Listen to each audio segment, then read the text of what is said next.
ആലാപനമടക്കം ആചരണങ്ങളും ഉണ്ടായ ദിവസം കൂടിയാണ്. ഇന്നത്തെ മുഴുവൻ വന്ദേമാതരവുമായി ബന്ധപ്പെട്ട വിവാദങ്ങളെ അങ്ങെങ്ങനെയാണ് കാണുന്നത്?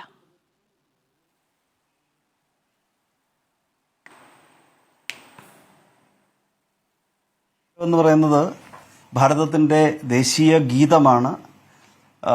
Prevention of insult to national honour act എന്ന് പറയുന്ന നിയമം അത് ഇപ്പോൾ ഭേദഗതി ചെയ്ത് വന്ദേമാതരത്തിന്റെ ആലാപനം തടസ്സപ്പെടുത്തുന്നത് അത് കുറ്റകരമാക്കി മാറ്റിയിരിക്കുകയാണ്.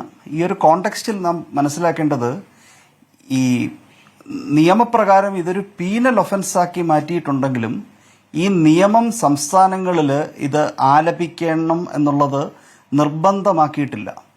ഇത് ഒരു പീനൽ ഒഫൻസ് മാത്രമാക്കിയാണ് ചുരുക്കപ്പെട്ടിരിക്കുന്നത്. അപ്പോൾ ഈ കേന്ദ്ര സർക്കാരിന്റെ സർക്കുലർ എന്ന് പറയുന്നത് അത് പ്രാഥമികമായിട്ടും അത് ആപ്ലിക്കബിൾ ആയിട്ടുള്ളത് കേന്ദ്ര സർക്കാർ പ്രോഗ്രാമുകളിലും പ്രസിഡന്റിന്റെയും ഗവർണർമാരുടെയും ഔദ്യോഗികമായിട്ടുള്ള പരിപാടികളിലുമാണ്. എന്നിരിക്കെ ഇപ്പോൾ കേരളത്തിൽ ഇന്ന് നാഷണൽ ആന്തം മാത്രം പാടിയിട്ടുള്ള ഈ ചടങ്ങുകൾ ഒക്കെ തന്നെ ഈ ഒരു നിയമത്തിന് വിരുദ്ധമാണെന്ന് നമുക്ക് പറയുവാൻ കഴിയില്ല. കാരണം നിയമത്തിൽ അങ്ങനെ അനുശാസിക്കുന്നില്ല. പിന്നെ നാഷണൽ ആന്തത്തിനെ കുറിച്ചും നാഷണൽ സോങ്ങിനെ കുറിച്ചും ഒക്കെ പറയുമ്പോൾ കോൺസ്റ്റിറ്റ്യൂവന്റ് അസംബ്ലിയുടെ ഭരണഘടനാ നിർമ്മാണ സഭയുടെ ഒരു അംഗീകാരം കിട്ടിയിട്ടുള്ള കാര്യമാണ് നാഷണൽ സോങ് വന്ദേമാതരം എന്നുള്ളത് നമുക്ക് മറക്കാൻ കഴിയുകയില്ല. എന്ന് മാത്രമല്ല അതിന് ചരിത്രപരമായിട്ടുള്ള ഒരു പ്രാധാന്യവുമുണ്ട്. ഇപ്പോൾ ബംഗാൾ വിഭജനത്തിനെതിരെയും സ്വദേശി മൂവ്മെന്റിന്റെ വളർച്ചയ്ക്കും ഒക്കെ തന്നെ കാരണമായിട്ടുള്ള, രാജ്യത്തെ മുഴുവൻ ഗാൽവനൈസ് ചെയ്തിട്ടുള്ള, പ്രചോദിപ്പിച്ചിട്ടുള്ള, സ്വാതന്ത്ര്യ സമരത്തിൽ ഒരു വലിയ പങ്ക് വഹിച്ചിട്ടുള്ള ഒരു ഗാനമാണ് വന്ദേമാതരം. അതൊരു സ്ലോഗനായിട്ടും ഒരു മുദ്രാവാക്യമായിട്ടും ഒക്കെ ഉയർത്തപ്പെട്ടിരിക്കുന്നു. നാം അപ്പോൾ ഇവിടെ അക്കാഡമികമായിട്ടും രാഷ്ട്രീയപരമായിട്ടും ഒക്കെ ചർച്ച ചെയ്യുമ്പോൾ വന്ദേമാതരത്തിന് ഭാരതത്തിന്റെ അല്ലെങ്കിൽ നമ്മുടെ സ്വാതന്ത്ര്യ സമരത്തിലുള്ള ആ ഒരു പങ്കിനെ നാം തിരസ്കരിക്കാതിരിക്കുക, അതിന്റെ രാഷ്ട്രീയവൽക്കരണം പലതരത്തിൽ നടക്കുന്നതിനോടും അല്ലെങ്കിൽ ഫെഡറൽ സ്വഭാവത്തിനെ ഹനിക്കുന്ന രീതിയിൽ ഇത് ഇമ്പോസ് ചെയ്യാൻ ശ്രമിക്കുന്നു എന്നതിനോടും ഒക്കെയുള്ള വിയോജിപ്പുകൾ നിലനിർത്തുമ്പോൾ തന്നെയും വന്ദേമാതരം നമ്മുടെ സ്വാതന്ത്ര്യ സമരത്തിൽ വഹിച്ച പങ്കിനെ നിരാകരിക്കാതിരിക്കുക, അതിനെ മാനിക്കുക എന്നുള്ളതാണ് എൻ്റെ ഒരു കാഴ്ചപ്പാട്. ഇപ്പൊ കേരളത്തിൽ അത് ഒഴിവാക്കി എന്നുള്ളത് നിയമവിരുദ്ധമാകുന്നില്ല. അങ്ങനെ ഒരു നിർദ്ദേശം കേന്ദ്രത്തിന് സാങ്കേതികമായി കൊടുക്കുവാൻ കഴിയുകയില്ല.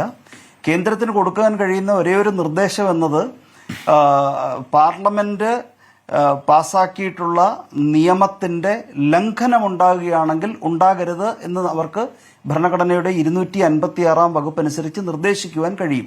പക്ഷെ ഇവിടെ അത്തരത്തിൽ ഒരു നിർദ്ദേശം നിയമത്തിലില്ലാത്ത സ്ഥിതിക്ക് കേരളത്തിൽ നടന്ന നടപടിക്രമത്തിനകത്ത് നിയമരാഹിത്യമില്ല.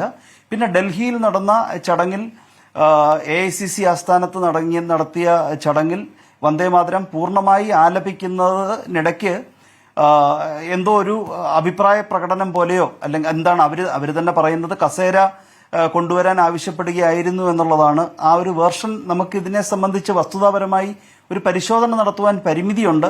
പക്ഷേ സേവാദൾ പ്രവർത്തകർ അത് പൂർണ്ണമായിട്ടും ആലപിച്ചത് ഒരു പരിധിവരെ രാജ്യത്തിന്റെ പല ഭാഗങ്ങളിലും രാഷ്ട്രീയ പ്രേരിതമായിട്ട് FIRകളൊക്കെ രജിസ്റ്റർ ചെയ്യപ്പെടുന്നതിന് ഒരു പരിധിവരെ അവിടെ തടയായിട്ട് നിൽക്കും. കാരണം വന്ദേമാതരത്തിന്റെ ആലാപനം തടസ്സപ്പെട്ടിട്ടില്ല എന്നതുകൊണ്ട് തന്നെ 1971 ലോ 2026 ഭേദഗതി ചെയ്തത് അവിടെ ഒരു പരിധിവരെ ആപ്ലിക്കബിൾ ആകുന്നില്ല. അത് തടസ്സപ്പെട്ടിരുന്നുവെങ്കിൽ ഒരു പക്ഷേ അത്തരത്തിലുള്ള സാങ്കേതികമായിട്ടുള്ള വിഷയങ്ങൾ ഉണ്ടാകുമായിരുന്നു.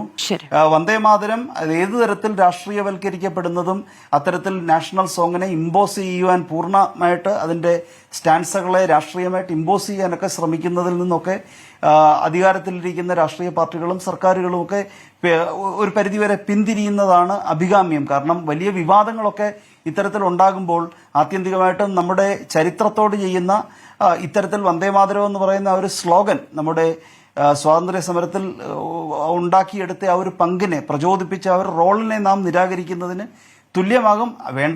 ആവശ്യമുള്ളവർ പാടട്ടെ, ആവശ്യമില്ലാത്തവർ പാടാതെ ഇരിക്കട്ടെ.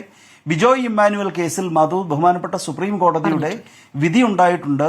നമുക്ക് നാഷണൽ ആന്തത്തിനോട് വിയോജിപ്പുണ്ടെങ്കിൽ നമുക്ക് ചൊല്ലാതെ ഇരിക്കാം. ബഹുമാനപൂർവ്വം എഴുന്നേറ്റ് നിൽക്കുന്നത് മാത്രം മതിയാകും എന്നുള്ളത് കേരളത്തിൽ നിന്ന് ഉയർന്നു വന്ന ഒരു സംഭവമാണ്. അപ്പോൾ സുപ്രീം കോടതിയുടെ റേഷ്യോ തന്നെ, ഒരു പ്രഖ്യാപിക്കപ്പെട്ട നിയമം തന്നെ വ്യക്തികൾക്ക് അവരുടെ അഭിപ്രായ സ്വാതന്ത്ര്യം നിലനിർത്താൻ കഴിയും, അവരുടെ വിയോജിപ്പുകൾ നിലനിർത്താൻ കഴിയും. നമ്മുടെ ഭാരതത്തിന്റെ സംവിധാനം അതെല്ലാം തന്നെ ഉൾക്കൊള്ളുന്ന തരത്തിലുള്ളതായതുകൊണ്ട് ആരോഗ്യകരമായിട്ടുള്ള ചർച്ചകൾ തുടരട്ടെ, അനാരോഗ്യകരമായിട്ടുള്ള ചർച്ചകൾ ഉണ്ടാകാതെ ഇരിക്കും.